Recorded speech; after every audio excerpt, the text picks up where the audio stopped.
Shalom, I'm Victoria Sorvati and I'm here with Candid Treasures today. We're going to be discussing how God rested on that seventh day.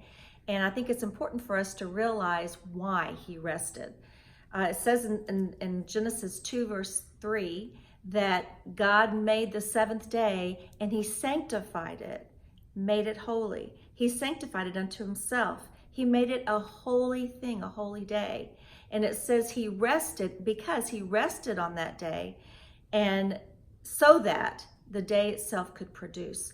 That's a very interesting, curious statement. And I've only really found it in the Complete Jewish Bible. And I asked several scholars, probably about 20 scholars at one time when I was at an event, about this particular scripture. Why does the Complete Jewish Bible have these few words on the end so that it itself could produce?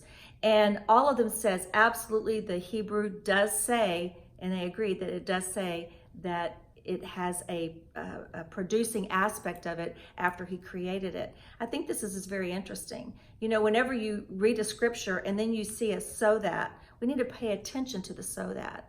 So God created the seventh day and he blessed it. He sanctified it, set it aside for himself, because it was on that day that he rested from all of the works that he had made so that it itself could produce. Very curious, very interesting. God created this world. He created all that is in it with life. In fact, he made a covenant with the land. He made a covenant with the earth.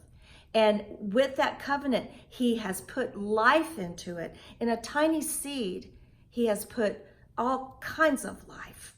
Can you imagine how many apples are in one apple seed? It's infinite, because how many trees can come from one apple seed? I mean, it just goes on and on and on. How many apples are there in one apple seed? God created life in his creation, in the seeds and the plants and all the vegetation of the earth. And then the land itself helps those seeds to produce and to make life and to make provision for his creation called man, and his provision for the animals. So we see this beautiful display of God's handiwork, of him resting. And then he tells us to also rest like he rested. And then we think about all of our work that we've done in a weekday and all of our effort that we poured into it.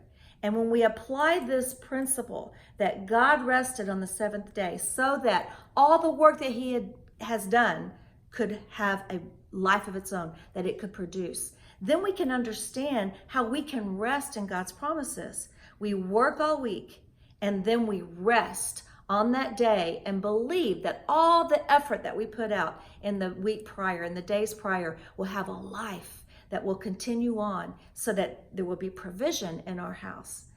God did the very same thing with the land when he said, the land shall have a Sabbath rest. And we see that the land will produce what comes up on its own, and man can eat. We read this in Leviticus 25, that they're allowed to eat what comes up on its own. What's happening? The land is producing without them actually working it.